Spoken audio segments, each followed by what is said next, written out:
everybody's gonna have to ask a question this time, so just be prepared to do that. So think about it now, what you want to ask. Oh boy. I already know what I want to ask and who it's going to. All right. I'm leaving.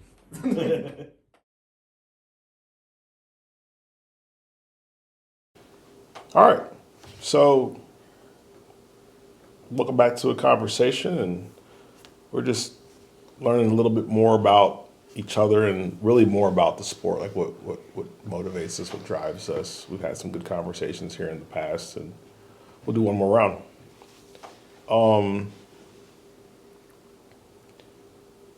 Professionally or personally, or the combination of the two, what's the hardest thing you had to deal with and then overcome?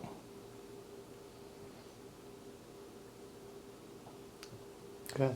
I mean, I feel like one of the hard, like, I guess this is kind of revert to like just a single incident because I can't really, like, just thinking of there's, so many things over the years, but a particular trip, that was basically, it started miserable, ended up turning into a good trip, was 3 weeks going into Asia, supposed to fly into Seoul, fly from Seoul to Busan, bowl in Busan, hang out, take a bus back to Seoul, hang out, whatever, and then go to Singapore.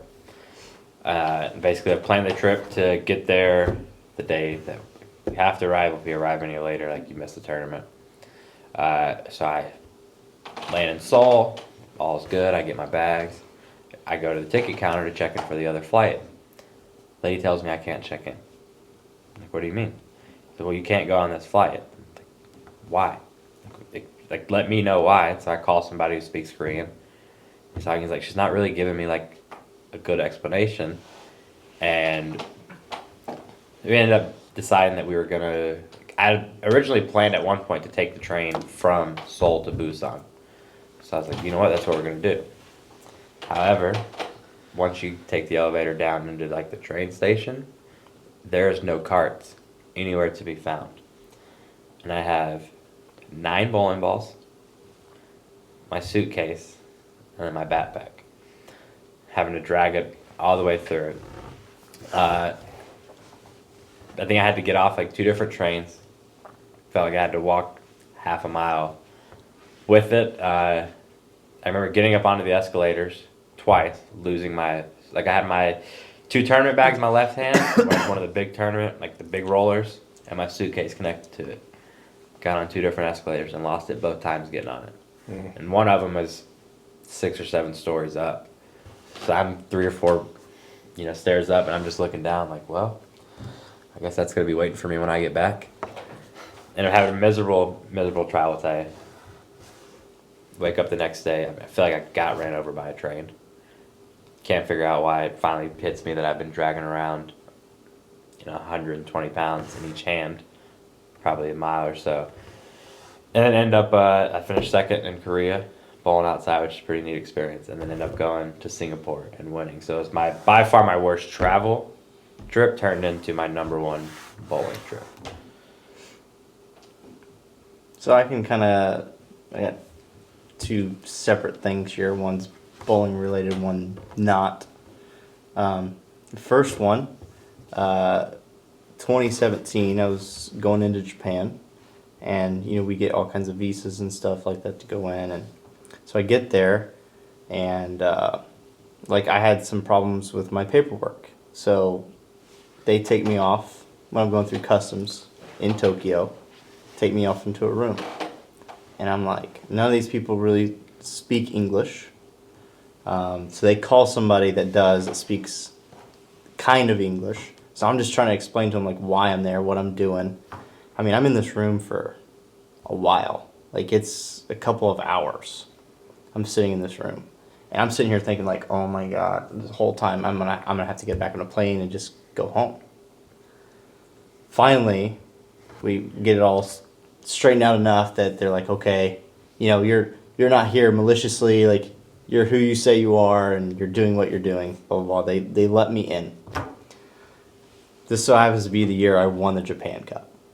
So, I was this close to being kicked out of the country, and, not even getting the ball at all, and then I end up winning that year.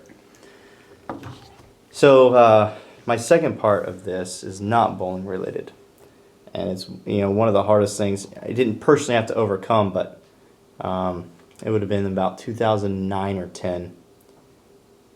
My brother has epilepsy, and it's one of those things that I couldn't wish on my worst enemy. Watching my brother go through that is, I don't even know how to explain unless you've actually been around somebody and actually seen what happens to that person when a seizure happens. Like, you just can't fathom. It was completely eye-opening for me the first time I physically saw it. I'll never forget it. I was on the 10th hole of the golf course I grew up playing. We got on the green, and my brother was over a putt, and I saw his legs start shaking. And in my mind, I was like, for a second, I was like, what? Oh. And I went and caught him, and I laid him down on the ground. At the time, I didn't know what to do. I was unsure of the procedure that I needed to take to make sure that he was going to be okay and that it was just going to pass. Luckily enough, the way the golf course is designed, hole number 10 is here and hole number 4 is right here, and the greens are next to each other. When me and my brother walked to hole 10T, my dad was on hole 4T. So when we got to the green, my dad was also at the green. It just so happened that we were at the same place at the same time when it happened, and I had no idea what to do. If my dad wasn't 100 yards away, I don't know if my brother would have survived. It's one of those instances that I just reflect on so many times, that the weight of that could have happened that day, I don't know if I could have personally overcame it. Because just the thought of what could have happened that day it's heavy. It's heavy, and I'm so thankful that higher powers than us put us in the same place at the same time for me to learn what I needed to do. Wow. Wow. What about you, deep. Justin? Professionally, I've always been more of an introverted person. I don't like go out of my way to talk to somebody. So when I got hired and I had to interact with a lot of different people, a lot of different personalities, that was incredibly hard.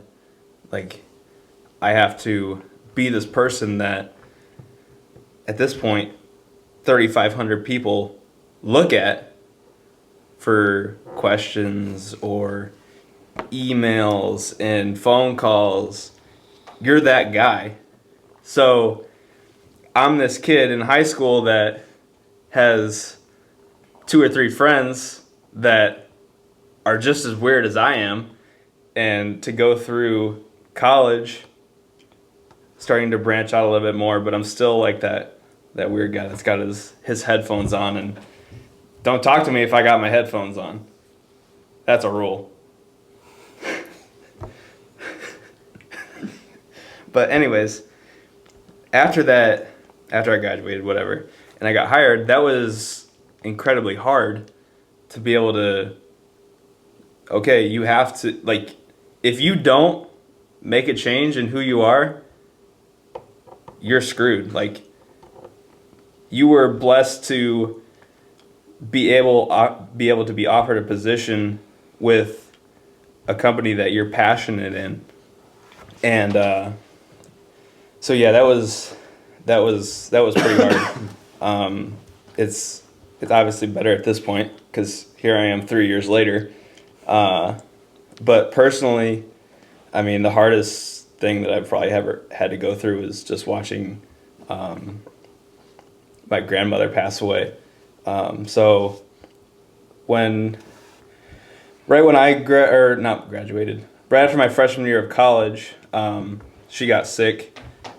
It was literally right after I got home from school. She was in the hospital and whatnot and had surgery, and the surgery didn't go well. So she was put in hospice care, And when she got home, this is the beginning of June. When she got home, she was like so happy, and I'm like, she's gonna be all right. She's in hospice care, which at that point I don't know what that is. Like, they're gonna be caring for her. A couple weeks, she'll be good. And then weeks pass, and I see her go like this, and obviously she's in the position where she's on bed rest, so she can't use the restroom. So I see her liquids coming out of her body go from yellow to darker yellow to light red to red. And as that time passes, it's incredibly hard to watch, because that's somebody that I looked up to. Like, she would always come to watch me bowl. Like, every single Saturday, she would be there just to watch. So that's somebody that, like, I would call her every single week when I was at school, just to, catch up. But to see her go through that, and I'll never forget the day that she passed, which was middle of August or beginning of August. My cousin called me, and I'm working, and he goes, they call me Deej. That's just what I've gone by ever since I was like this. He goes, Deej, she's gone. And I'm thinking, it's like, what's he talking about? Like, it's just random. And I was like, what? And he's like, Grandma passed this morning. So I'm in like a state of shock where I'm like, oh, okay. So I leave, and I'm just thinking to myself, like, okay, I don't know what to think.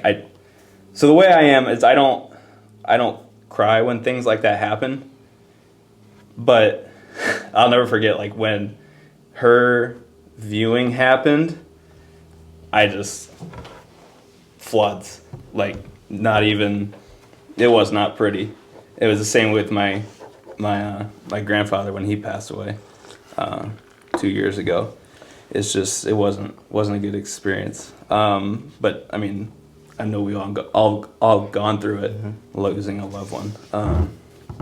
So yeah, that's definitely something that personally it's been tough. Yeah. I mean, it's been 6 years at this point, almost. So I still have, so on my phone I have voicemails, and from every single phone I've had from that point on have carried over, and I still have, there has to be 15 voicemails that are labeled Grandma and Grandpa, Grandma and Grandpa, Grandma, and I've never listened to them, ever. And at some point I will, but it's gonna be a I'll be by myself when that happens. Yeah, I have a little story. My grandpa passed away 2 years ago, too, on my mom's side. So his health, like in April, went downhill really fast. He was like 90. He just turned 90 years old, but his first heart attack was when he was about 55, and we knew it was going down. It's just after 4th of July. We're like, it could be in the next hour. It could be in the next week. Like, it was that time. So I'm getting up and getting ready to leave for Maine. We're going to go bowl the PBA League. The morning I wake up to leave, I get a text from my mom. He passed away last night. And I'm like, so I tell Natalie, and I'm like, oh my God, Grandpa passed away. Like, at least I got to see him. Like, it was a few days before that happened. Like, I made sure I saw him, and he was still coherent and knew who everybody was. So I got to say that I love him and goodbye. And I told him I was going to go bowl, and he always so proud of me and everything that I did. So I go out and bowl. I didn't tell anybody because I didn't want that attention. I didn't want everybody coming up to me and talking to me. I just didn't want that. So I go out and bowl, and I'm like, if I can win this, like, it's going to be the greatest thing that's ever happened. And bowl the PBA League, and it just didn't go well. Well, we have to leave for the tour finals right after that. So I go out. Something was different. Don't know what it was. One of the greatest events I've ever bowled in my life. I bowled butters for the win, and I ended up winning. And I don't know if you guys saw that show. I did. I completely Yeah. broke. And I didn't tell. Nobody knew. Like, nobody actually knew what was going on. And that was probably the second best victory I've ever had. The first was my world championship when my dad was there. But Right. winning that event, it's the tour finals. It's one that people want to win, but the impact it had on me, and that's my last win. That was the last win I've had on tour. Was that one? It's been 2 years since I've won, but man, it's one that I relive, and at least something tragic that happened. I had something good that I know he was watching over, and it was awesome. It was one of the greatest weekends of my life. Yeah, I kind of want to build off of that. It's not to the caliber, but when my grandmother was in the hospital, I told her Masters and Queens. I was going bowl Masters and Queens. I was like, I'm gonna bowl well. Didn't. Mm-hmm. And then the next year, I'm like, I'm gonna prepare for this. I'm gonna give it everything I got. So 2016 Masters and Queens, I ended up winning. And then I just started on a massive run for me, winning Masters and Queens, second at Junior Gold, making nationals for singles. So it's like, it's something that like sparks, and it's like, this is gonna go well. And it's insane, like, to think that you can just be in that sort of position with somebody looking down on you. Like, that's just... Yeah, it just mentally takes you to a different place. Right. And my grandpa passing away was the first, immediate family member around me that I'd experienced pass away. Right. And it just, you have all these emotions just running through your body, and you're trying to navigate through all of it whilst trying to perform at a high level. And it's like, I don't know, there was just some form of clarity that came from it. I don't know what it was, but there was some form of it that my mind's never been more clear, like, ever in bowling. And like, when I showed up, I'm like, there's no way there's zero chance I'm losing. Like, it just, you look back on it and you're like, there was no way I wasn't gonna win. Like, it was just destined, and physically and mentally, like, it was just, I don't know. It's one of those things, you kind of talk it into fruition, and it was bound to happen. Yeah. At that day, at that moment. And it's just crazy how we look back on circumstances that have happened in your life that, you end up with all this emotion, and you come out with some form of clarity that you've never even thought was imaginable. And you do something that you've never done before because of it. And it's moments like that you get to look back when you're older, and you cherish those moments for so long. And Yeah. when you have a family, you have kids and have grandkids, you can tell these stories to, and pass the legacy on of those that came before you. Yeah. And it's just really cool that you end up in a position that mine was on national television in front of who knows how many people. And everybody got to see it and live that moment with me. And I think that's what made it even that much It's incredible. better and cooler and Yeah. sweeter, that it wasn't just the people in this room, it was people from the globe got to experience that moment with me Yeah. live, which is awesome. You're next. So for me, I would tell you that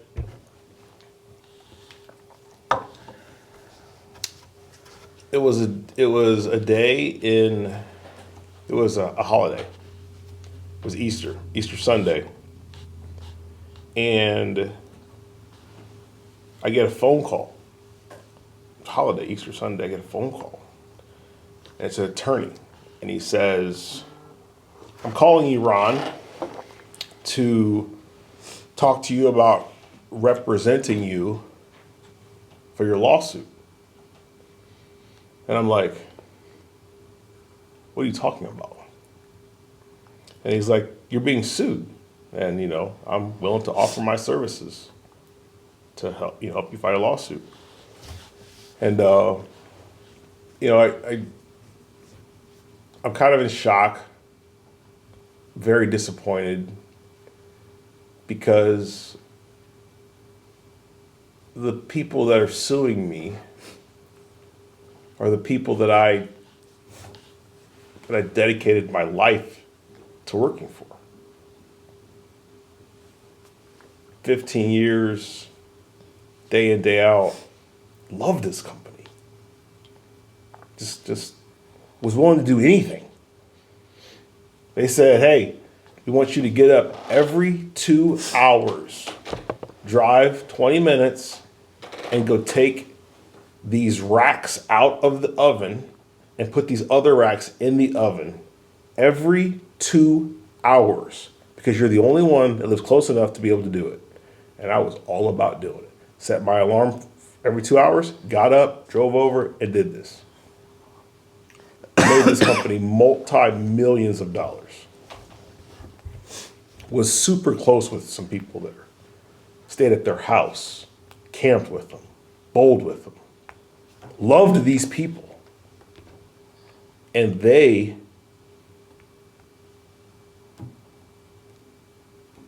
wanted to destroy me. Wanted to kick me out of bowling. And the realization that people that you loved could switch just like that was devastating. Absolutely devastating for me. And I'm trying to get things going with this company that we just got formed, and I got a business partner, and she had a good career. She was doing real estate, and I'm like, if you quit the real estate and you help me with this thing, and we'll figure it out. And I have a family, and I'm trying to to be able to keep providing for my family, but to have this lawsuit thrown at me from people that I cared about and loved and wanted to help. And even though I was gone, that hurt. Being gone hurt. But I was like, you know what? I still want to support, I understand it, right? You're letting me go because of an economic reason. So it's just how it is, right? It sucks. I don't like it. It's not cool. But nonetheless, this is how business is, right? It's a business decision.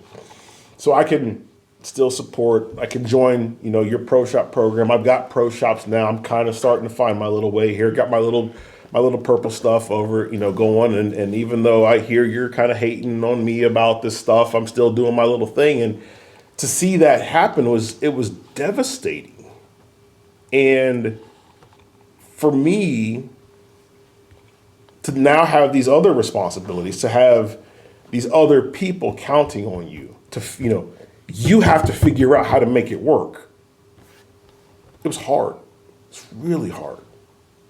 And I think a lot like the stories every single one of you are talking about, when you are put in that position where you have to perform, you have to figure it out, you've got to find some sort of resolve greater than yourself, right? That's kind of when you see the best side of you come out. You know what I mean? When you're stuck with 120 pounds of bowling balls and you got to walk a mile. When you have a loved one that just passed away and you're really struggling with that internally. for me, it was that whole like devastation thing of this was my career, this is what I wanted to do. You know, I'm out of it, and now on top of it, these people are trying to destroy me, and I'm trying to get this thing going, and everybody that's around them are hating on me. And I go to the local bowling center where I bowled at for years and years, and these people that used to like me now all of a sudden don't look at me or won't talk to me, or these people that I helped bring into the company that I thought were my friends, that I got them jobs, that I was in their weddings, that I was part of their family, that all of a sudden I'm like the black sheep, literally and figuratively. You know, it was very shocking because I had never experienced that level of disdain or hate or distrust or whatever you want to call it. I just had never experienced that before. And to combine that with these people now that you've hired, that you've brought in, that are your partners, that are relying on you, it's a lot. It's a lot. And I just, you know, I to see my parents have always been a huge support, and to see them be impacted by this too, because my father was helping me and was part of when I, you know, was at the job, and he got let go too, and I tried everything in my power. I'm like, okay, well, if you're gonna let me go, that's cool, but can we keep him on, because you know this is good for him still. And then to watch his health begin to deteriorate as a result of just the situation, like it was just bad all the way around. And I think just having the resolve to say, you know what, like it can be better. You have to figure it out. Not for yourself, for all these other people. I think that was, it was kind of a defining moment for me. Because then it was like, you can call it fabuloso all you want. Because you know what? By the time I'm done, you're going to want to buy it. And not only are you going to buy it, but your brother's going to buy it, and your mother's going to buy it, and your father's going to buy it, and your dad's going to buy it. Because it works that well. And I think that hunger, like you talked a little bit about, you know, you've got to be hungry for these things, right? That became the motivation and the fire. It wasn't about the money.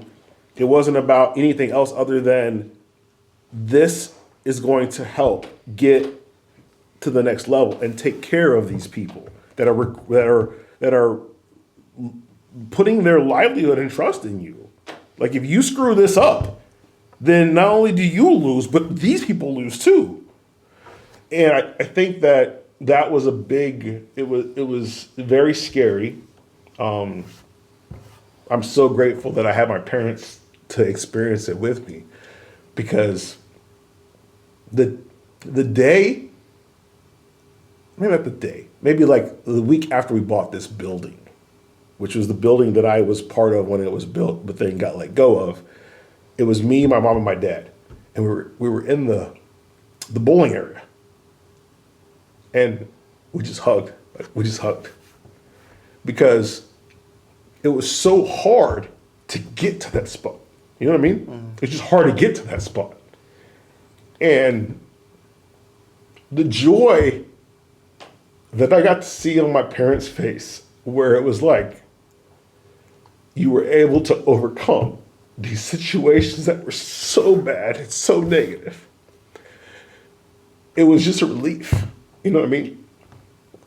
And I think that, you know, just now, like you said earlier, that you can reflect on that and you can remember that, you know what I mean? And it's not something that you don't think about it at the time, and you're not focusing on that at the time, but it really impacts you, because to see you go through the low spot, and then to see the upside of that, no matter what you're doing, whether it's bowling to eat or figuring out how to be able to stay in bowling to live, or figuring out how to overcome losing a loved one that's so close to you, and stepping outside of your comfort zone, it is so gratifying to get to that spot that it's overwhelming. It's overwhelming. And I think that, part of the lesson there is that everybody goes through struggles. But those that figure out a way to keep going and those that figure out how to overcome those obstacles are the ones that other people look up to. And I know people that look up to you. And I know people that look up to you.